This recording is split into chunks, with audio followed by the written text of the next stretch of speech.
Welcome to the podcast of disaster. I'm your host JCR1216, and joining me are my co-hosts. Quarter 437. Hi, I'm Jordan. Fellas. And I'm Fun Flip the Cartoon. And today we have issue 67 plus 20, IDW issue 87. I hate you on so many levels. ah, this issue came out last week, and we're finally getting to it. Yeah, words. So, fellas, initial reactions. This is going to be a Sonic, Tails, Amy, and Knuckles uh issue, which is something that we haven't really had a lot of recently. So I'm excited to finally, see them all have that little spotlight together. Well, when you finally give Knuckles one of his defining traits again after a few years of games where it just completely was irrelevant, and basically just make sure that he actually sticks to the rule set that he was given to since the 1990s, well, his appearances are going to be a little bit more special every once in a while. Other than that, he kind of just is more of a supporting character in newer stuff. I mean, there's not a lot of there's not a lot of peril or anything that involved Angel Island, and the stories that do feature him are solo stories. So it's nice that there is a threat to the Master Emerald again. Yeah, People remember the Master absolutely. Emerald. And yeah, so the issue opens up as we've talked about with Knuckles being pissed that they're all at Angel Island. And more specifically, Sonic, because he's laying on the Master Emerald um, in the same manner that he did the last time all four of them were together on Angel Island. Mhm. Yeah, and we see them. We see Tails and Amy in the background, just trying to make sure that Sonic doesn't get smited, and that leads to a interesting conversation that Knuckles has with Amy, where Amy talks about all the weird stuff with the Chaos Emeralds that have been happening. Of course, it's worth mentioning about the other recent events that have been occurring to Knuckles since, well, he isn't really in the know-how about this stuff. So Tails' Chaos Emerald going missing, all of them going missing. One of them that they had with them went missing again, on top of all the weird stuff happening with Metal Sonic. There's a lot of things happening, and considering that all of the Chaos Emeralds are now in possession of excuse me, now that the Chaos Emeralds are in possession of our uh, latest antagonist, we must also make sure that the Master Emerald does not get stolen and Angel Island doesn't fall.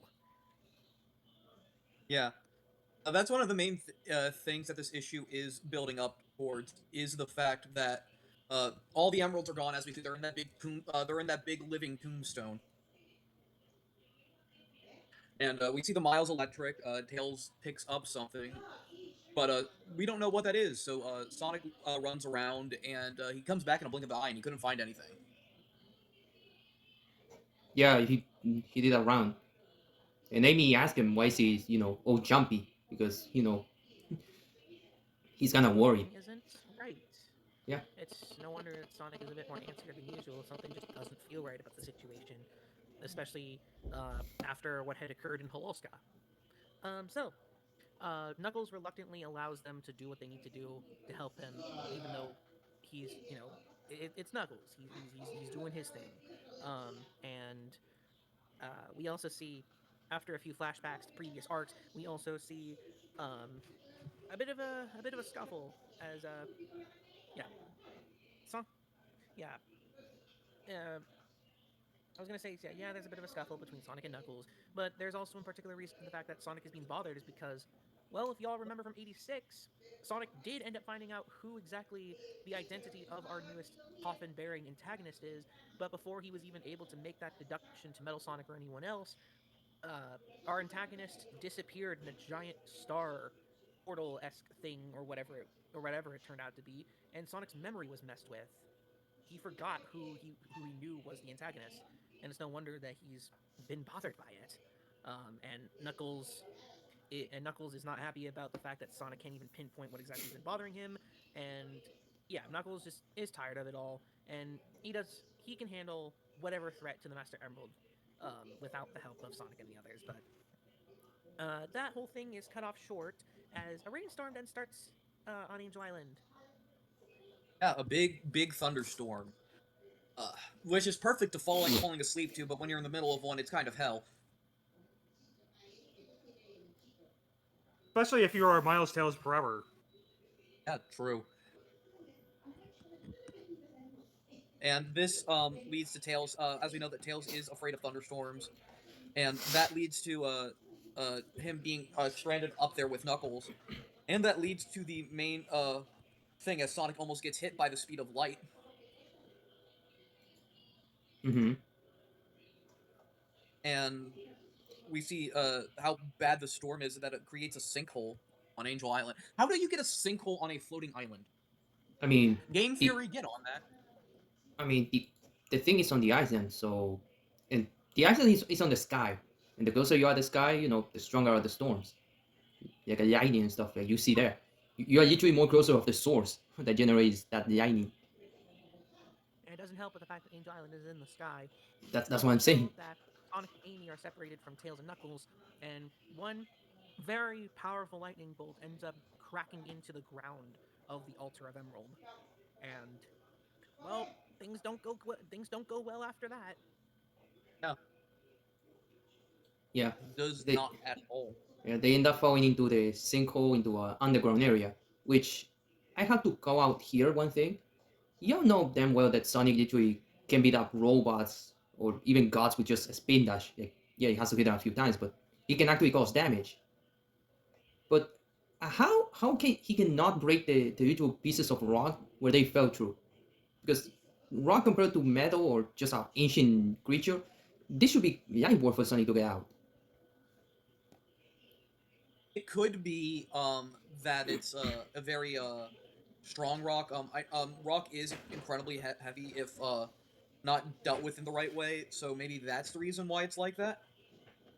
Because I don't know why you guys are making a big deal out of it. Uh, the ground was broken into, plus the rainfall made the dirt all muddy, and Sonic slipped. yeah.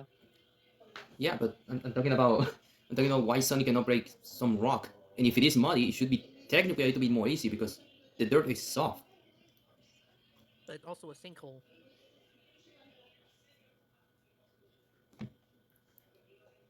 Yeah. So the way that sinkholes work is basically it's a conglomerate of mud and rock. Sonic can break through metal and like heavy machinery, but natural sources like that can get up to like a ton.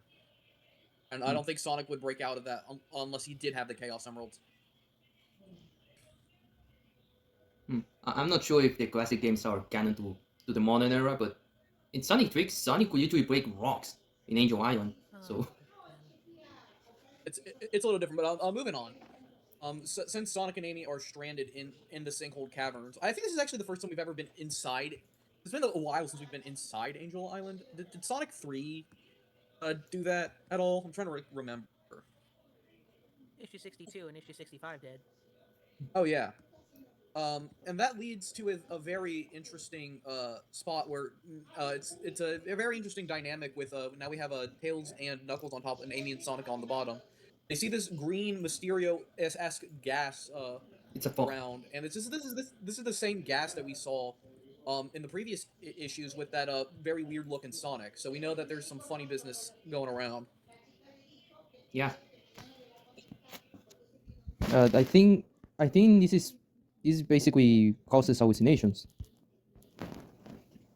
I think it could be like that. Yeah. We then have a comedic bit where Knuckles picks up Tails out of the ground, and we see our mysterious person get near the Master Emerald. But as Knuckles goes to stop them, he gets flashbanged. Well, mentally flashbanged. I think what they he I think I don't want to call it out. It's probably gonna be wrong, but I got a feeling this Knuckle is about to start to hallucinate. Just like I don't know I don't know what to call it. Funny. So basically, Knuckles gets into a daze. We see that that his mind got blinked like Sonic did at the end of the previous issue, and that leads to a lot of interesting stuff happen. We see the words. We see that Knuckles is dazed, and we see that Tails is going to try to go run after him. because they're dashing off, and we see Knuckles become hesitant to go over with Tails to go after the our masked protagonist. Yeah, Then we cut back to Sonic and Amy in the cave, and they decide to split up, which shows me that they've never watched horror movies before. Because rule number one, you never never split split up. up. Never split up, exactly. But hey, they need to move the plot forward, so Floof, what are your thoughts so far?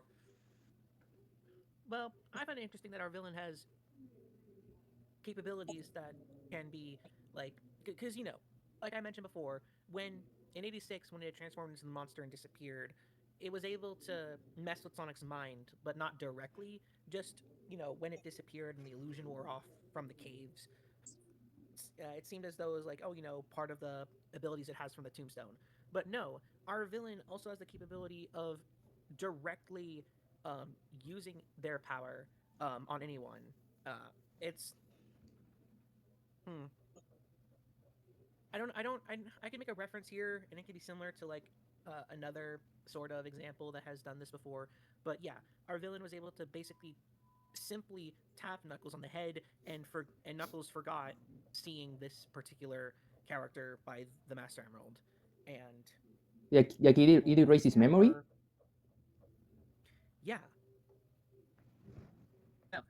that's the big thing that we see happen a lot with this mystery guy. There's a lot of scary like stuff that he can do, and this is one of them. That's the reason why Sonic was super unsettled. And I think that's one of the main reasons why he's so anxious during this issue was because there's this new villain that technically did get away from him last issue, and that scares Sonic because that means that it's going to be difficult to deal with this scenario by himself, and he can't protect everybody if he doesn't know he's going up against. Am I making sense? Yeah, about as much sense as we're gonna get. Who knows what the next issue will reveal? Yeah.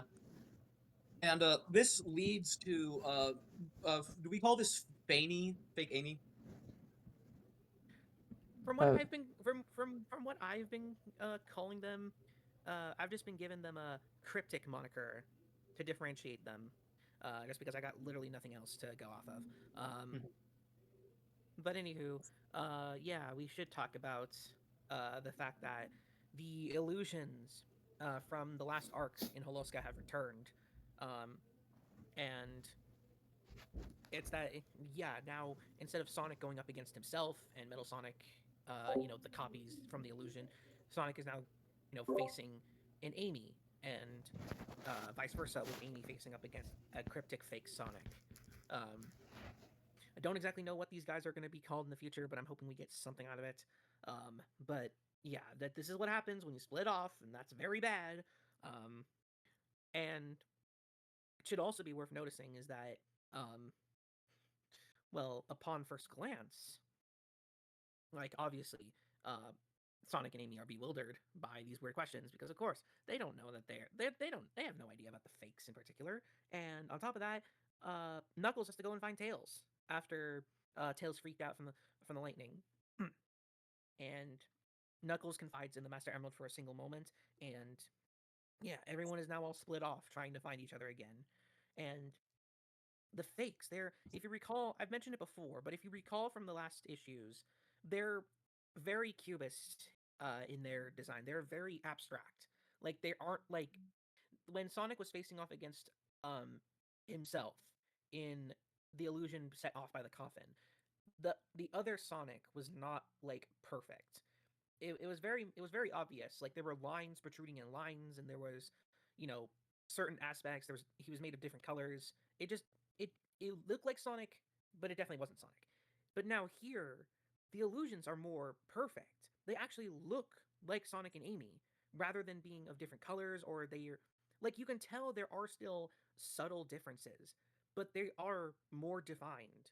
And it has me wondering if our villain was able to tap into the Master Emerald's power when it was there, and because of such, it was able to amplify their powers.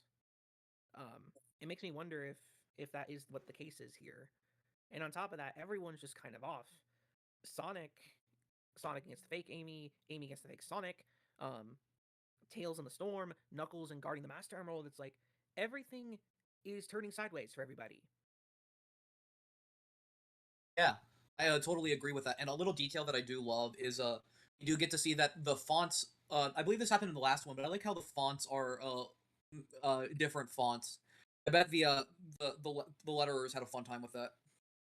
You are right. And I will also say this too, because in the last issues, the cryptic fakes, they would, they were the cryptic fake Sonic that he went up against, they were using his echoes in the cave as responses to him back. And they were very imperfect sentences being cobbled together. Here, they are actually speaking. Like they are actually like conveying uh human speech, and you know again, like the words that were said to them in the last issues would always be hovering around them like an echo in response to Sonic. However, here they actually have their own speech bubbles. So I do genuinely think that our villain has amplified their powers, and the illusions are becoming more and more precise in their craft. Yeah, when I saw That is when for I was reading this, I was like, "What the heck is going on? This is crazy. This is weird." Well, I'll one up you with your statement for it. What the fuck was going on? Yeah, that was more like it. I'll be honest. Yeah, as we can see, now as we can see with the illusions, now they're playing character analysis with Sonic and Amy. If your friends are useful in your little adventure, will you finally pay actual attention to them? And this catches Sonic off guard. I saw someone on Twitter say this, how they're opening open wounds with Sonic and Amy, and we get this like really neat shot of the two Phonic and Famey. That's what I'm gonna call them, Phonic and Amy. And we get to see Sonic call the Phonic call out Amy's attitude that she's has. As you can see, Amy gets nervous and starts to grab her arm. I think that's a really neat detail that she feels uncomfortable and nervous about this. And yeah, and I think that was a very interesting detail to add to this issue. And then we do cut back, as you were saying, Floof. We cut back to Knuckles, and we see that he doesn't realize why he let this happen, and we see that Tails' thunderstorm fear is bad, but he shouldn't be this scared. And we see them try to confront these fake versions, which they think are real, saying that it isn't like them. And we see the same thing happen with Knuckles and Tails, saying this isn't like them at all. And that's how this issue ends, with that cliffhanger. And before I forget, the credits. Floof, do you want to do the credits, or do you want me to do the credits for this issue? I'll do the credits this time around. Hey. Mainly because the credits here were a very interesting case, as we have a new writer to the main book, but not a new writer to Sonic in general. Um, so, with the last arc having been both Ian Flynn and Evan Stanley, this arc is now Evan Stanley and Yasmin Omurata. In case you all don't know, Yasmin wrote Winter Jam, For My Destiny in the 2024 annual, and the Crossworlds prequel. Um, they are also currently credited for the 35th anniversary special, which will be coming out next month. And Yasmin also did the colors for this issue, and the artwork was done by both Minnow Kim and Aaron Hammerstrom, with letters by Ed Dukeshire. Um, I know this was a very funny thing I got to ask in one of Minnow Kim's live streams recently, where he was playing Sonic Racing Crossworlds with a few other IDW members. He mentioned that, well, time constraints. You know how the comic can be. So he asked Aaron for a little bit of help. So yeah, and uh, yeah, Evan and Yasmin will be back for the next issue, and then Evan will be writing issues 89 and 291 going forward. And what I do know about the next issue is that it will be done by Adam Bryce Thomas. So that's something. Yeah, gonna be So really until excited then, for that. we are stuck on a cliffhanger, and we will see what happens to the main four in the future. Um, but in the meanwhile, what are we going to end up with? Well, let's Next first month, talk we're about. ending up with DC X Sonic issue 3 of Metal Legion, the first issue of Sonic X Godzilla, and like I mentioned, the 35th anniversary special. Yeah, and and I think this is going to be a very loaded 2 months. So reminder, subscribe. the podcast of disaster would love your support, and yeah, we're growing pretty steadily. Get ready for a massive announcement that is coming in August that I will be keeping my tongue shut on for now. Yeah, And we're going to there's be doing episodes on all this stuff that was just mentioned as well. So look forward to those as well. absolutely. And before we end off, let's talk a little bit more about this main villain that we've been dealing with. A lot of people, I know we've talked about it potentially being Starline, and I think this issue just more or not confirms that theory that it's Starline. With all of the stuff that has been going on, like with the mental manipulation stuff Yeah. like that, I definitely do think this is 105% Starline. It has to be. But Yes, also yes. remember the fan base leaked a character saying that this could be the actual identity of the villain. But I look at that character and say, no, that it has to be Starline. They cannot pull a fake out. Yeah, Never know.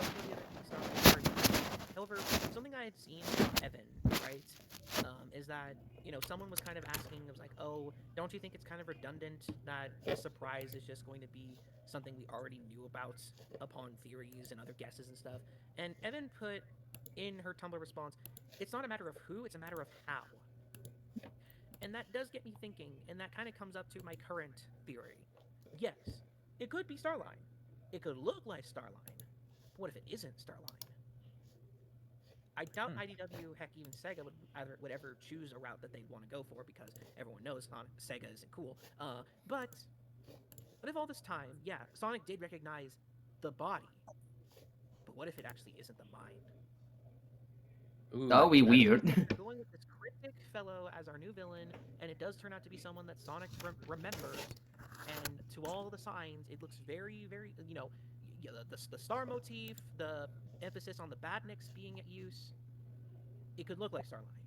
But what if his body is being used as a vessel? Mm. Someone is parading around in his dead corpse. What is this? Five Nights at Freddy's? That's a creepy thought. Yeah.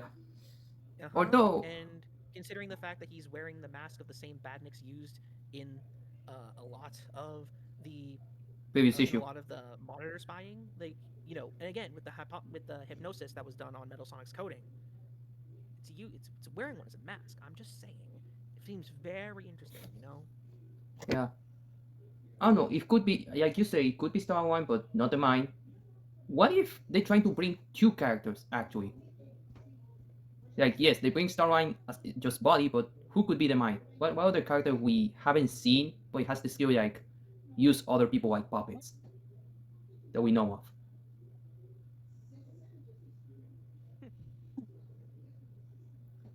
I do hope. Yeah, that's interesting. Yeah, I do hope this could be something like Dark Gaia.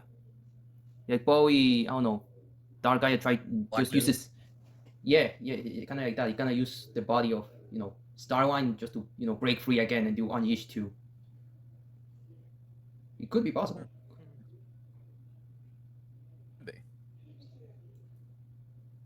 And this could be the end of this episode of the podcast of disaster. Mhm. As always, be good to yourselves, others, and mothers, and we will see you next time. Bye, everyone. Bye. Bye. Bye, everybody.